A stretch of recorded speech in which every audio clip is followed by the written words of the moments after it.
O jogador profissional, ele aceita a figura do coach? Tem resistência? Você vê ou tem muita ajuda? O jogador fala, "Oh, que bom que a gente tem um coach", e te chama no particular, pede algum conselho. Como é que você trabalha nisso? As duas coisas, né? O jogador de futebol é um dos seres que mais reclamam do mundo, ele reclama de tudo, né? Então, assim, tem os que aceitam. A palavra aceitar, assim, eu acho que e não aceitar, ela não cabe tanto. Acho que é uma questão de cultura e mentalidade mesmo. Um atleta brasileiro, ele não entende ainda que tudo que ele usa para competir, ele precisa treinar. Né? Dentro das minhas formações, a gente vai falar disso. Eu estou terminando agora um curso de neurociência do esporte, né? Voltado para entender a compreensão, tentar entender o cérebro mesmo de maneira científica para poder isso auxiliar no meu trabalho. Estou incluindo algumas coisas de treino mental nisso com os meus atletas e tudo mais. A gente quer implementar isso, né? Se a gente continuar no São Bernardo e tudo mais. Então, não é uma questão de... É questão de falta de cultura, um pouco. Nós não temos ainda essa cultura. Por exemplo, menos da metade dos times da Série A do Campeonato Brasileiro tem psicólogo. Olha. Então, assim, coach, eu não me lembro. Eu sei que o Operário tem, né, um coach. Eu trabalho, né, no São Bernardo, estive no Coritiba. Agora, todo esse ecossistema, quando se fala disso, é complicado. Então, por exemplo, você entra na rede social, quando você fala a palavra, eu mental coach. Eu sofri isso lá no Coritiba, né? É sarro que as pessoas tiram. As pessoas, elas não veem isso como algo... E eu entendo um pouco. Por quê? Porque no início do coaching, eu trabalho com coaching desde 2011, né? Mas no início, muitas pessoas migraram para essa profissão e pessoas que não tinham condições, entendeu? E a mensagem era muito ruim, profissionais muito ruins, mas isso está em tudo quanto é lugar, entendeu? Não é só no coaching, no desenvolvimento de pessoas. Tem narrador bom, tem narrador ruim, tem médico bom, médico ruim, tem padre bom, padre ruim, pastor bom, pastor ruim, policial bom, ruim, isso em todas as áreas. Só que acabou ficando meio que estigmatizado essa área de coaching, né? Agora, então muitas pessoas falam do que não sabem, né? Porque assim, um psicólogo estuda 5 anos, mas a pergunta, esses dias eu discuti com um cara, né? Discuti assim, na boa, na internet, um psicólogo do esporte muito famoso, e ele fez porque o Evandro Mota, né, me substituiu no Coritiba. O Evandro Mota é um mentor, assim, para mim, um mestre, um cara que tá Copa do Mundo 94, Copa do Mundo 98, campeão do mundo com o Inter, entendeu? Ele é o coach, né? Assim, porque é muito amigo do Jorge Jesus, do Flamengo em 2019, um cara de Paulo, Hortêncio, o cara que tem né? Sou um cara engenheiro. Só que ele estudou desenvolvimento de pessoas e se tornou um grande coach, cara, com grandes resultados. E aí, um psicólogo do esporte, reconhecido aqui em São Paulo e tal, falou assim: olha lá, o Coritiba agora quer sair dessa situação e traz outro coach, só que o cara é engenheiro. E aí tem aquele monte de comentário. Eu escrevi pro cara, falei assim: a pergunta que vocês têm que fazer, né, a autocrítica que os psicólogos do esporte têm que fazer, isso é uma autocrítica que todos têm que fazer em suas profissões, por que os times da Série A, metade deles não tem psicólogo do esporte? Por que os atletas têm procurado coaches muitas vezes e não têm procurado o psicólogo? Agora, tem vários atletas que têm psicólogos bons. Então, toda a área tem. Então, o que acontece é que tem uma cultura ainda muito ruim a respeito do trabalho mental, né? E essa resistência não é especificamente do jogador. É uma resistência cultural do esporte. Entendeu? Agora, todos os times que eu passei, todos, eu vou dizer assim para você, sem medo de errar, assim, a aprovação, pelo menos o feedback que você tem nos clubes que eu passei são fantásticos, assim, né? Na Inter aqui, quando eu tive, no Rio Claro Basquete, no Rio Claro Futebol Clube, no Velo, com os atletas que usam do trabalho, eu diria assim que 9 em cada 10, 8 em cada 10 compravam o trabalho, né? Eles participam ativamente, fazem aquilo que precisa ser feito, né? Mas, não, agora no Coritiba isso aconteceu também, né? A grande maioria, do qual tenho amigos até hoje, né? Usavam muito bem o trabalho várias vezes, com conversa, preciso falar com você, eu mesmo muitas vezes ia lá, aconteceu tal coisa, e aí, como é que tá? Então, sim, tinha muito esse acesso com os caras e uma aceitação. Mas você vai dizer assim, com todo mundo? Não. Mas o jogador que o atleta, o jogador que de repente não aceita, não usufrui, não faz questão ou não usufrui do meu trabalho, é o mesmo cara que dá de ombros para a fisiologia. É o mesmo cara que não se preocupa com a análise de desempenho. É o mesmo cara que não se preocupa com os números dele, entendeu? Então não é uma questão do coaching, é uma questão do atleta, infelizmente. Eu tenho uma curiosidade, por exemplo, você vai bater um papo com o jogador, porque eu sei que você chama em particular cada um deles para fazer um trabalho. Você precisa de quanto tempo para saber o que esse jogador precisa, se ele está confuso mental, se ele está sem confiança, se ele está muito confiante, mas não está rendendo dentro de campo? Quanto tempo você precisa para fazer esse raio-x do jogador? Não, eu não preciso de nenhuma conversa com ele, eu consigo ver isso assistindo um jogo. Você tá brincando. Vendo um treinamento. Então, no olhar dá para você sentir? Não só no olhar, em toda a postura, né? Na postura de treino, na sua comunicação, na sua expressão não verbal, por exemplo. Então, assim, e aí que eu falo, né, dos estudos que o pessoal fala, coach, enganação. Cara, eu tenho 3 pós-graduações, eu tenho, né, formações de desenvolvimento de pessoas, de psicologia do esporte, de neurociência, de comportamento humano, inteligência emocional. Então, assim, não são cursos que você faz ali, são formações mesmo. Então, assim, o atleta, quando ele está ansioso, por exemplo, ele tem uma postura no campo, física, estou dizendo, fisiológica. A gente chama de neurofisiologia, ou seja, algo que ele pensa, ou como um processo cerebral que está acontecendo se desenvolve na forma dele se comportar. Então, um atleta, por exemplo, quando ele está muito ansioso, o seu aspecto fisiológico é afetado. Então, por exemplo, vamos pegar o futebol, vamos pegar o basquete. Se um atleta está muito ansioso, o coração dele está mais disparado, por exemplo. Entendeu? Se ele está assim, ele cansa mais rápido, porque quando você está tranquilo, você respira tranquilo. Quando você está mais nervoso, como é que você respira? Você está com medo? Você respira. Então, assim, isso afeta o cara, vai se cansar primeiro. Ele tá com os braços mais, por exemplo, no basquete, ele tá com o braço, tipo, tá tremendo, ou a perna, e aí o cara vai jogar a bola, a bola vai escapar da mão. Por que um jogador erra um passe, muitas vezes, de 2 metros? Eu consigo ver isso no jogo. Tipo, se o cara tá errando, o que acontece? Ele não tá tão firme com as pernas, não tá passando com força. Isso é um aspecto mental, ansiedade. Afeta a forma dele enxergar. Por que às vezes um atleta, assim, eu lembro disso, eu peguei a mudança da regra de atrasar pro goleiro pegar com a bola com a mão. Cara, quando o cara atrasava a bola pra mim, ficava tudo preto, mano.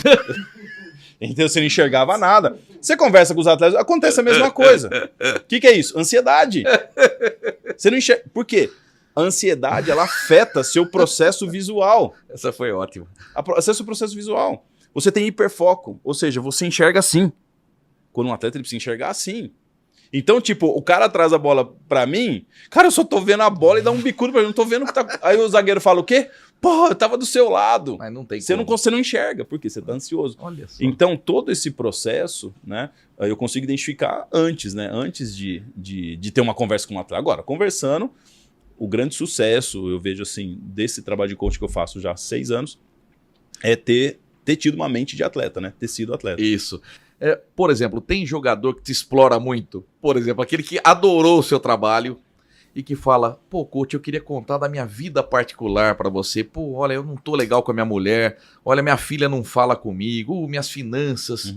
Tem esse trabalho também? Você acaba ajudando o atleta? Tem. Hoje, assim, e eu fico muito feliz com isso, assim, os atletas que eu trabalho individualmente, né, a maioria deles estão comigo há muito tempo. Né, tem atletas que estão comigo há 5 anos, 4 anos. Jogadores de alto nível, jogaram Champions League, por exemplo.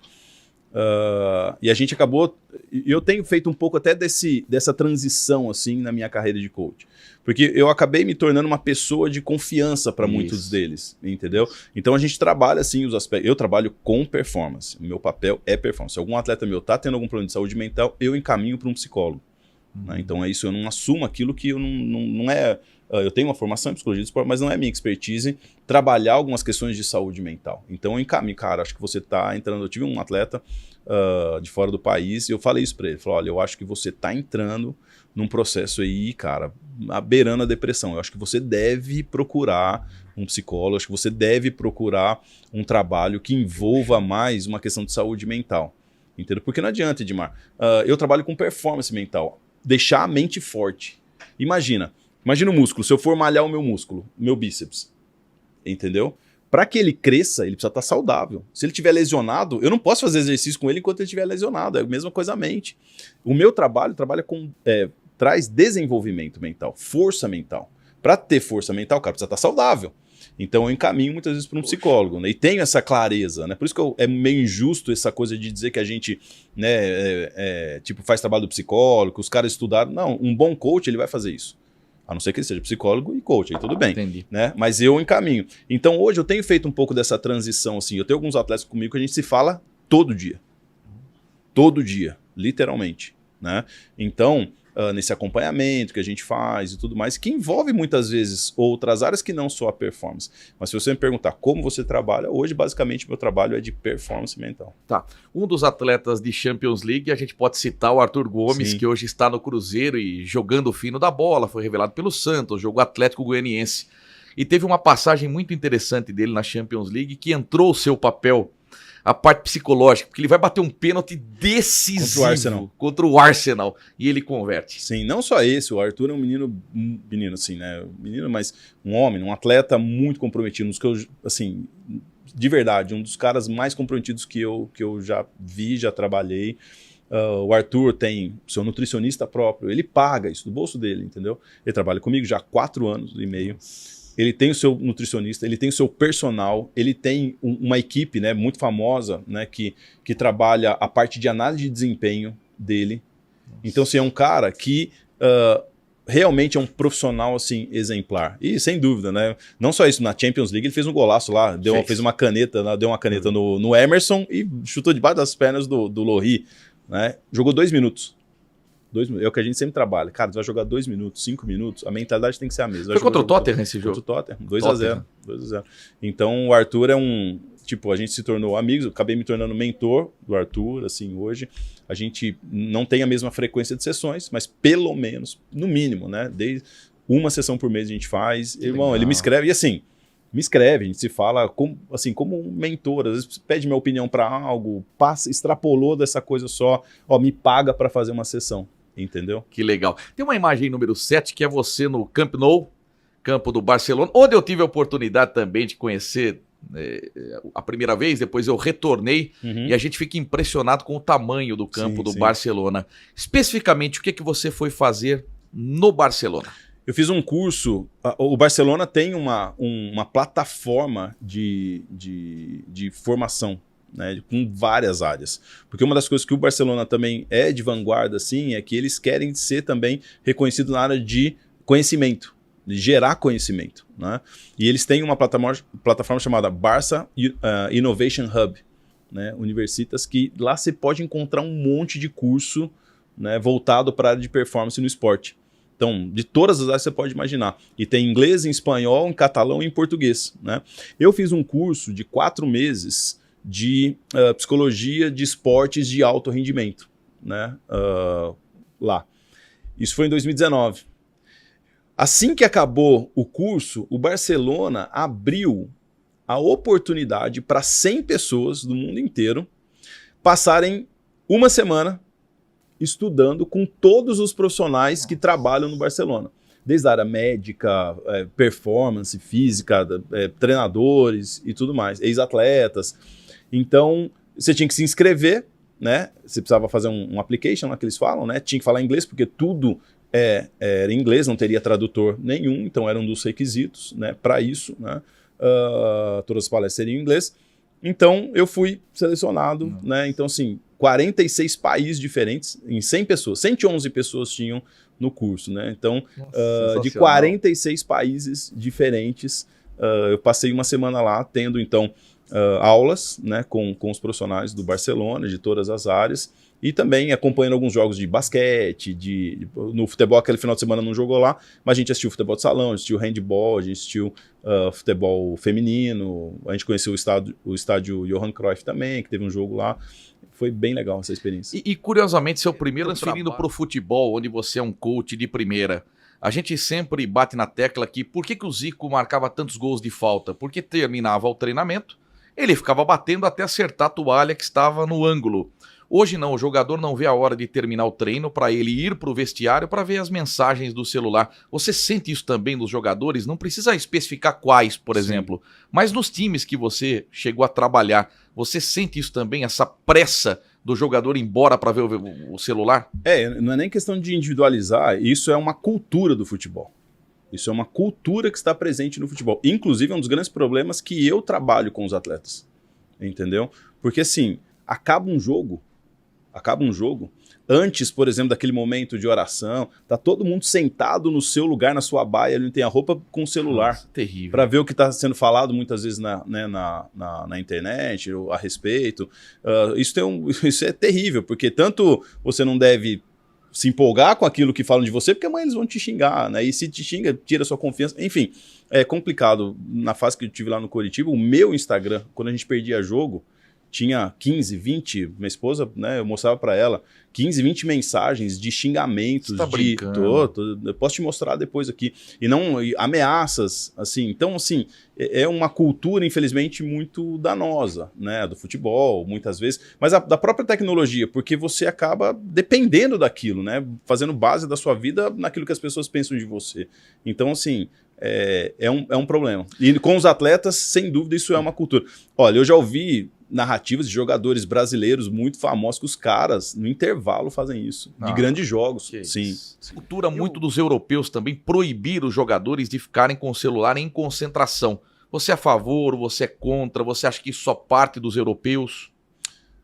É um assunto complexo, né, Edmar? Porque, assim, essa questão da liberdade... Eu acho que o que deveria haver é uma maturidade dos atletas, né, no sentido daquilo que eles têm que fazer no momento que eles têm que fazer, né? Então... por exemplo, na hora você chegou ali no estádio, ali o seu foco tem que ser o seu jogo, o que você tem que fazer, né? Então, eu não diria simplesmente proibir, né? Eu sou meio contra essa coisa de proibir. Eu acho que a gente tem que corrigir. Só que eu aprendi uma coisa, né? Com uma das minhas professoras de psicologia na faculdade, ela falava assim, enquanto você não aprende determinada coisa que é importante para você, você precisa ser punido e ser radical com aquilo. Tipo, o cinto de segurança existe nos carros desde 1950 e passou a ser usado pelas pessoas quando aquilo tinha multa. Entendeu? Verdade. Então, assim, para você criar uma determinada cultura, você precisa ensinar. E muitas vezes ensinar você tem que coibir. Entendeu? Você tem que proibir. Então, eu vejo assim, eu acho danoso. Eu acho que deveria ser assim, ó, entrou no vestiário, desligar celular, você vai ligar o celular tanto tempo depois do jogo, entendeu? Senão é caixinha, né? Vai pra caixinha lá do clube, multa e tem que ser assim. Porque é pro próprio bem do atleta, sim, entendeu? É pro próprio bem do atleta. Você se formou coach e agora você teve a grande oportunidade de trabalhar pela primeira vez num time de Série A do Campeonato Brasileiro. Você fez grandes trabalhos, a gente vai lembrar do trabalho na Inter, São Bernardo, então nem se fala, daqui a pouco vai ter uma estátua do Ricardo lá no ABC. Mas é muito diferente um time de Série A do Brasileiro. Você chega no Coritiba, você encontra muita coisa diferente do que você viu no São Bernardo? Bom, eu sempre falo o seguinte, a pessoa que quer trabalhar no futebol, ela precisa primeiro entender a cultura do futebol. O que é um vestiário, como um atleta pensa, como um jogador de futebol famoso ele pensa, rico, como ele pensa, né? Então, esse é uma primeira coisa. E foi um aprendizado muito grande, porque apesar de ter jogado, entender o que é um vestiário, ter trabalhado em bons clubes, né, não tinha ainda, né, estado num clube nesse nível. Né, um clube de torcida, né, num clube com uma torcida apaixonada, que é do Coritiba, apaixonada. Com a torcida do Coritiba, eu não tinha essa ideia. A gente está muito aqui no eixo, às vezes a gente não tem ideia de algumas coisas, né? A torcida do Coritiba é um negócio assim, surreal. É um negócio absurdo. Então, tá nesse ambiente trouxe muito aprendizado e, óbvio, é diferente. É claro que é diferente, né? Em vários sentidos, né? Você tem ali jogadores que têm do melhor, que têm, né, portas abertas, são pessoas famosas, que recebem muito dinheiro. Então, assim, são vários elementos assim, que realmente são diferentes. Se você me perguntar objetivamente, é diferente? É diferente. É diferente estar num time de Série A, é diferente estar num time de torcida, num time que já foi campeão brasileiro, né? E essa proporção, ela só aumenta. Né? O Coritiba tem 1,5 milhão e 800 mil torcedores. Então, essa proporção, imagina um Vasco que tem 5 milhões, você pega um Palmeiras que tem 14, um Corinthians tem 20, um Flamengo... A proporção disso, ela vai aumentando. É diferente. É bastante diferente. Pra mim, eu não sabia. Mas eu acredito. Gente, o futebol é um poço de ego. Então é esse. É o mais então, difícil do futebol, é o ego. Sem dúvida. Sem dúvida. O que você já viu de absurdo? Uma das coisas que o futebol tem, assim, é essa coisa de cada um estar preocupado com o seu. É nojento? Muitas vezes. Às vezes te faz refletir e fala assim, puta, onde eu tô? Não, isso eu não reflito. Nesse aspecto, não. Você tenta lutar pra não ter isso. Não. Cara, não. Como que eu trabalho hoje, assim, uma coisa que eu tenho, isso fica uma mensagem pra todo mundo aqui, inclusive. Né? Pra você, pra mim, ou qualquer pessoa que acaba tendo determinado sucesso, ou não, ou se você é uma pessoa comum, vamos pensar. Quando eu falo sucesso, não estou falando do sucesso naquilo que você faz, estou dizendo evidência, vamos por isso. Se você é uma pessoa que está em evidência, você está em evidência, está todo dia aqui mostrando sua cara, você está no time, eu estou no time, cara, no primeiro dia que eu fui pro Coritiba, meu Twitter aumentou 1.000 pessoas. Que legal. Um dia. Não, que legal, mais ou menos. Quer aumentar. Porque assim, cara, o jogo que perdia lá, vai embora, vagabundo, enganador. Meu, nem vou ainda. Tipo assim, né? E o que eu quero dizer é o seguinte: no São Bernardo, ao contrário, o pessoal gosta muito de mim, mas isso também não me empolga. Por quê? E aí que eu ia falar, né? Por que eu não me contamino com isso? E eu tenho tentado ensinar isso para os meus atletas. Meu, nós estamos lá para fazer um trabalho. Entendeu? O time ele tem que respeitar a sua torcida. O Mourinho fala isso, né? Naquela série Playbook, né? Estratégias dos técnicos para vencer. O Mourinho fala para mim, primeira coisa, você tem que respeitar a sua torcida. Eu acho que o cara tá lá para te ver, tem uma paixão. Acho que o atleta tem que respeitar a torcida. Eu acho uma coisa básica, né? Isso colocado, o atleta tem que entender, eu tenho que entender, qualquer pessoa tem que entender que o seu trabalho é seu trabalho. Você tem que estar lá para fazer o seu trabalho bem feito, entendeu? Então, assim, algumas coisas eu estou sendo um pouco mais radicais. Eu não estou no futebol para fazer amigo, eu não estou no futebol para que as pessoas gostem. Se eu quisesse estar no futebol para as pessoas gostarem de mim, eu ia ser sorveteiro no campo um dia de calor. Todo mundo ia gostar. Entendeu? Muito boa. Mas eu não tô lá para as pessoas gostarem de mim, falarem bem de mim na internet. Eu tô lá para fazer um trabalho. Entendeu? O atleta ele tem que entender isso. Ele tem que entrar lá, ele ganha 300, 400 mil por mês, 100 mil, 80 mil, 2 mil.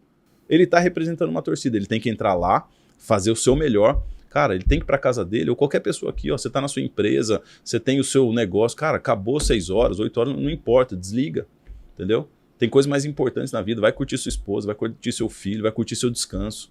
Vai fazer outra coisa, desliga. Pô, tem jogador, o cara sai de lá, ele vai no Globoesporte.com, sai do Globoesporte.com, ele vai no Instagram do clube, pra ver o que estão falando. Ele sai do Instagram do clube, ele vai no Twitter. Cara, isso aí não é vida, entendeu? Não é vida. Porque assim, você começa a colocar, né, na balança, quem vai sofrer lá é sua esposa, seu filho, sua filha, sua saúde.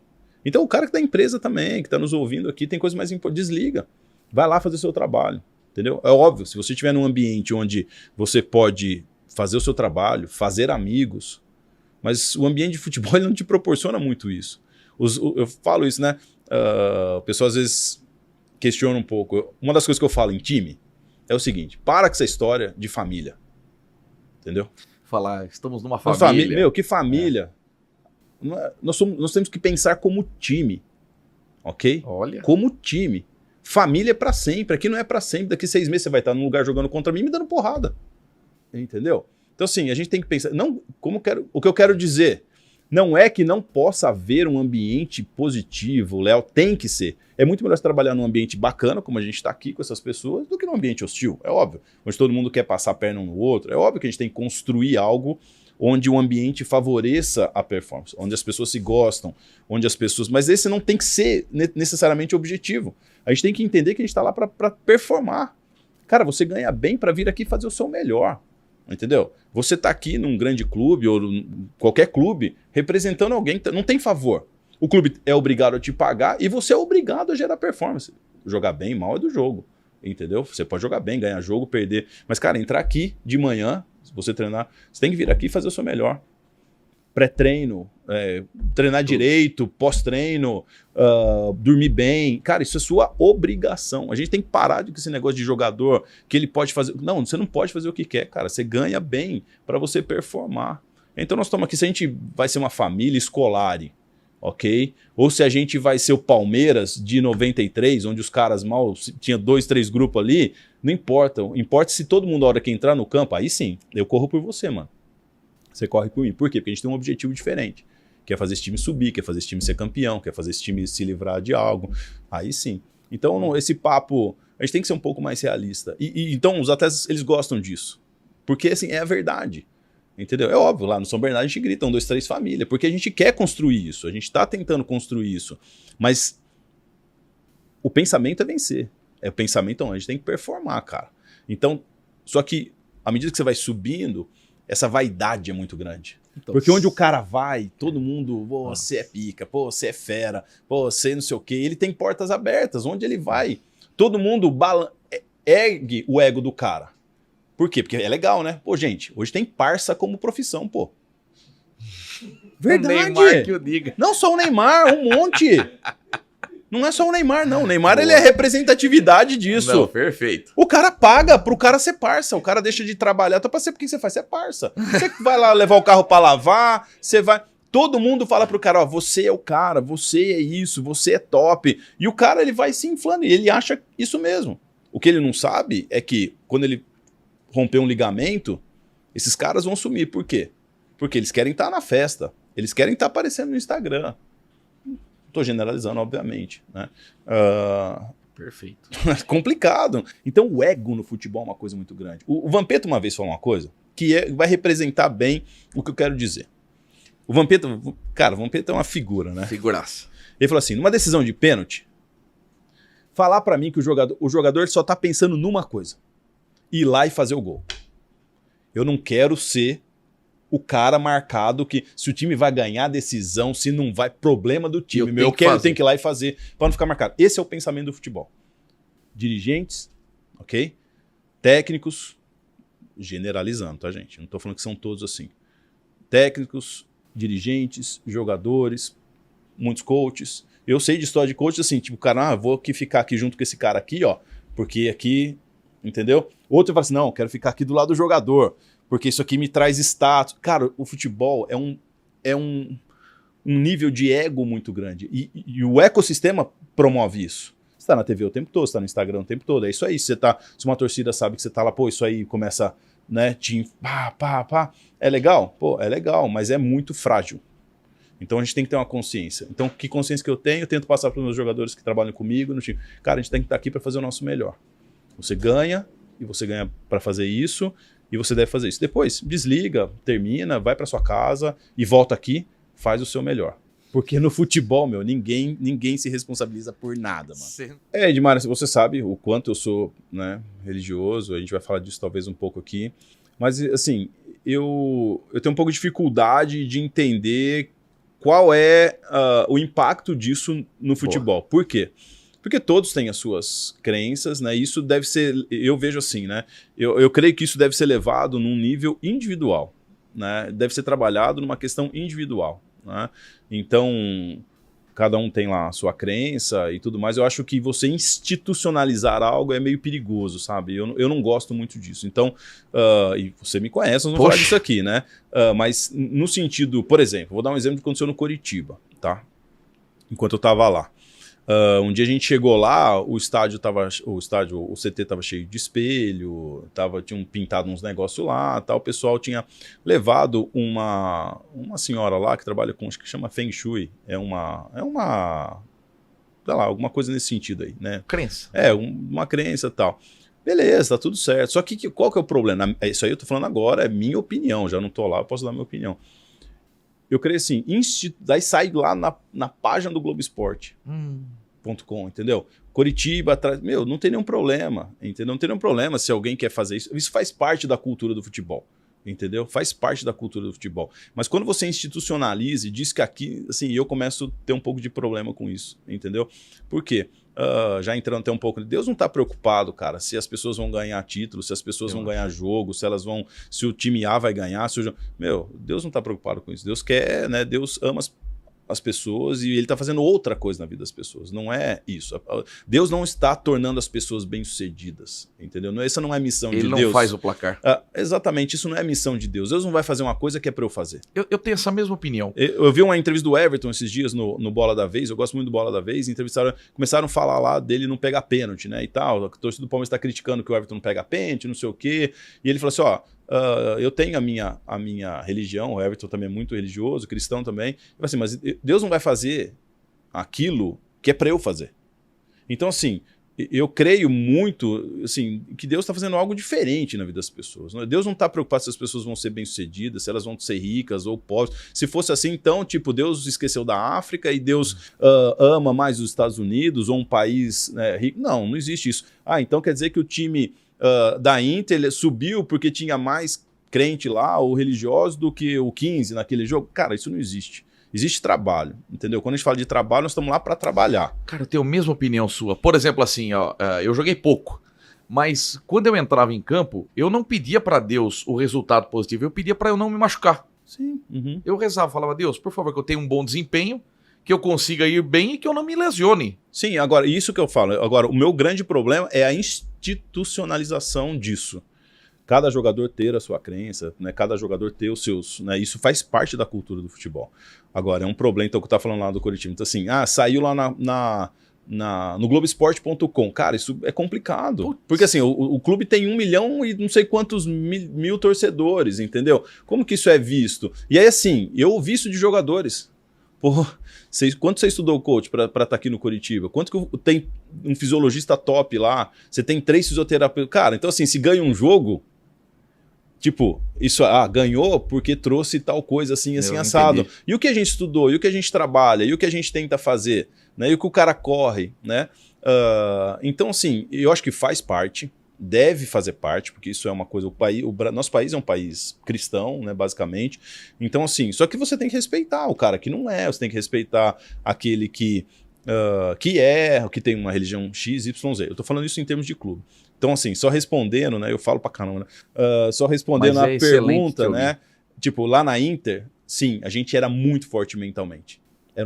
A Batalha do Barão mostra isso. Ô, Ricardo, você também faz um trabalho muito interessante com atletas de ponta de outros esportes. Sim, sim. Você tem que entender a modalidade também para... Não, eu não tenho que... Eu teria que entender só da mente, né? Da mente.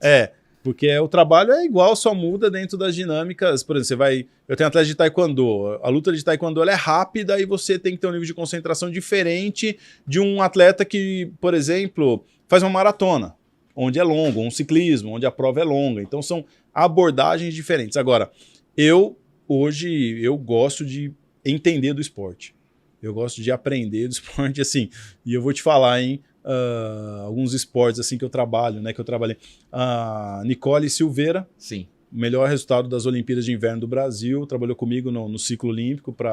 Então, assim, eu entendi do skeleton, gravava pistas, né? Assim, pedia para ela me mandar a gravação das pistas, assim, para fazer trabalhos mentais com ela, entender das regras. Monobob com a Marina Tuono, né? Que é aquele trenozinho, nossa, né? No gelo também. Taekwondo.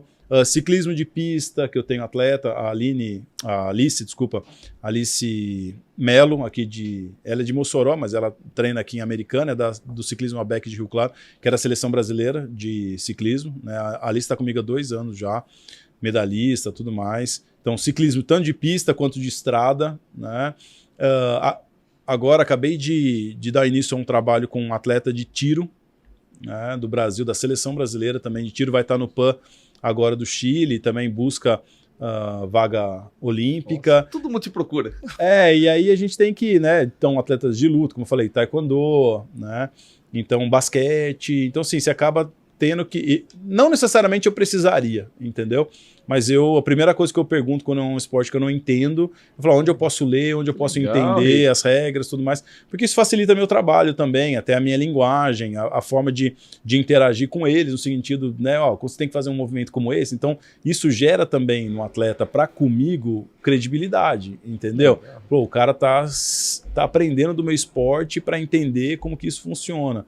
Entendeu? Você só treina atletas ou pessoas normais? Não, pessoas. Você pode fazer um também. Trabalho, por exemplo, assim, eu tô precisando melhorar meu fôlego na narração, ter uma concentração melhor. Com certeza. Com certeza. Legal, Ricardo. Com certeza absoluta. E aonde que a pessoa te acha? Então, hoje mais no Instagram o pessoal me procura muito, né? Muita coisa que eu fecho lá, o pessoal acaba vendo nas redes, alguém, né, divulga ou indica, né? ricardoborim.altaperformance, né? É onde o pessoal mais aí me procura e faz contato. Hoje eu trabalho em torno, se eu não me engano, hoje eu estou com 24 atletas que eu trabalho individualmente, né? Portugal, atletas que jogam em Portugal. O Léo Jabá, que jogou no seu Vasco, né? Jogou no faz Corinthians. um trabalho comigo, exatamente, né? E alguns... Gabriel, goleiro do Coritiba, Arthur Gomes, né? E diversos... A maioria do futebol, mas... Como eu falei, eu tenho atletas da base do Corinthians, Wesley Patati do Santos, o João Pedro do Corinthians, que já está indo pro profissional também, 2 meninos do Goiás, tem assim, meninos na base lá em Portugal também, e todos esses esportes, tiro, ciclismo, taekwondo, basquete, enfim, aí por aí, tiro, né, e por aí vai. Então, Ricardo Borim com N, né, ponto alta performance, o pessoal, lá eu posto bastante coisa do trabalho, também conteúdos também, a gente acaba postando lá. É mais fácil treinar a mente de um atleta ou de uma pessoa normal? Acho que de um atleta. Porque assim, o que acontece é que o atleta, muitas vezes ele tem um objetivo mais... as metas são mais objetivas, são mais concretas. Então, tipo, eu quero melhorar o tempo tal, eu quero chegar no tempo tal, eu preciso de mais concentração para isso. Então, você consegue direcionar muito. Normalmente, pessoas assim, fora do esporte, elas não têm tanta clareza do que elas querem. Então, o trabalho não é que ele é mais difícil. A única coisa é que, primeiro, você precisa conduzir a pessoa a entender exatamente o que ela quer, para depois você trabalhar. E só fazendo um complemento, hoje eu tenho, né, me dedicado bastante nessa área de preparo mental, né, de treinar a mente das pessoas. Né? Então, sim, então hoje eu uso algumas ferramentas tecnológicas, né, algumas coisas que treinam concentração, que treinam percepção, que treinam atenção, então, que treina concentração. Então não é um negócio só de fala. Eu uso recursos também, né, tecnológicos, exercícios, como eu te falei, se ficar no São Bernardo para o Campeonato Paulista, provavelmente eu vou implementar no São Bernardo algumas rotinas de treino mental também. Que da hora. Então, assim, é isso que... Hoje eu tenho me dedicado muito a isso. Cara, eu acho que deve ser uma delícia essa profissão sua. É mesmo. Eu acho que deve ser tão prazerosa. Uhum. Deve fazer com tanto gosto, com tanto amor. Sim. E outra, o que eu vejo em você quer aprender cada vez mais. Você não fica na casinha. Sim, nem você posso. Quer coisas maiores. Sim, sem dúvida, sem dúvida. Mas é muito prazeroso porque, é o que eu falo, né, Edmar? O presidente de uma empresa, se ele fizer um grande negócio, ele não vai chegar na empresa lá no outro dia e as pessoas vão estar aplaudindo ele. Não vai ter muita emoção. O esporte, ele tem a emoção envolvida. Isso é entendeu? verdade. Então, um atleta, quando ele joga bem, quando ele faz um gol, quando ele diz para você assim, coach, nosso trabalho aqui tá me ajudando nisso. Eu tenho uma experiência assim, uma atleta de taekwondo minha, a Júlia, né? Filha da Carmen Pigosi, que foi a primeira mulher brasileira a disputar uma Olimpíada. E eu me lembro, a Júlia, assim, ela é uma personalidade forte, desde nova, assim, não era qualquer coisa que ela, 13 anos ela começou a trabalhar comigo. E a Carmen falou, olha, a Júlia é fogo, ela não se abre, ela não... é difícil. Eu falei, beleza, a gente começou um trabalho, eu lembro que a Júlia foi campeã brasileira de taekwondo. A primeira pessoa que ela quis ligar foi para mim, entendeu? Ela falou assim, não, vamos ligar para sua avó? Não, eu quero ligar para o coach. Então, esse tipo de coisa, assim, quando você vê um atleta ganhando uma medalha, você sabe o quanto aquilo é importante para ele. Então, sim, é uma sensação muito maior do que quando eu jogava, por exemplo, né? Você tá ali envolvido e tal. Então, mesmo no Coritiba, quando a gente ganhou o primeiro jogo lá do Goiás, entendeu? Depois de 4 meses, você tira aquele peso, você fala, que legal. Quando eu voltei para São Bernardo, né, e o time não ganhar, você fala, de novo, entramos na rota de novo, e aquele clima de vestiário, aquele clima do dia a dia, os atletas, toda semana, segunda-feira eu mando minha agenda, eles agendam, eu faço os treinos mentais para eles, coach, tem que fazer isso, é muito bacana. Top. Eu falei do... minha base, assim, as 3 pilares, assim, eu falo que é a minha educação familiar. Os meus pais foram, duros, ponta firme, né, nisso, na educação, minha educação cristã, e a minha educação no esporte. Top. Essas 3 coisas conduzem totalmente a minha vida todos os dias. Entendeu? Em algum momento, qualquer momento do meu dia, ou eu tomo decisões baseadas nos meus princípios familiares, ou nos meus princípios cristãos, ou nos meus princípios do esporte. Top. Então, assim, isso norteia a minha vida. Então, família pra gente agora voltando a falar, né, Edmar? Não tive oportunidade. Eu acredito que muitas pessoas não têm oportunidade, entendeu? Eu acho que é um fato. Agora, assim, transforma a injustiça em trabalho, Transforma aquilo que não deu certo para você numa ponte para você ser melhor, entendeu? Cara, hoje você tem curso de graça na internet de qualquer coisa. Qualquer pessoa mais simples hoje, financeiramente, tem um celular e uma internet. Então essa conversa aqui, vai estudar, entendeu? Entra lá no YouTube e coloca lá, aprender inglês, você vai ter 1000 cursos de inglês. Fazer um curso gratuito na área de tecnologia da informação, você vai ter lá. Fazer um curso gratuito de finanças, você vai aprender lá. Então assim, sabe, esse vitimismo, eu acho assim, eu sempre falo para os meus atletas, nunca seja uma vítima até que você seja uma, entendeu? Se você é vítima, você é vítima. Então você tem que ir... Mas se você não é, Cara, o mundo não é justo, entendeu? O mundo não é justo. E quanto antes a gente entender isso, mais feliz a gente vai ser. A gente talvez não gosta, talvez você deveria estar num lugar melhor do que você está aqui hoje, apesar de ser aqui muito bom. Ou talvez eu num estágio melhor. A vida não é justa. Então o que a gente tem que fazer? Cara, transforma, né? Entendeu? Ah, minha infância foi difícil, eu só estudei e tal. Cara, beleza, transforma isso em vontade.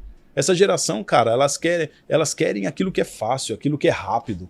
Entendeu? A gente vai mudar isso? Não vai. Onde eu tiver, onde eu puder falar. Vai piorar. Atleta, eu falo, cara, eu sou duro. Eu falo assim, ó, eu sou legal e leal. Mas se eu tiver que escolher, eu vou ser leal com você. Entendeu? E com um jogador de Série A, com um jogador que joga na Europa, que já foi para a Olimpíada, com um atleta de seleção, para mim não importa. Entendeu? Você quer chegar lá, eu vou te ajudar a chegar lá. Mas assim, não é fácil. Não é justo. Pô, o técnico não foi justo. Então aprende logo que não é justo. Você vai fazer o quê? Você vai chorar ou você vai transformar a injustiça em trabalho? Top.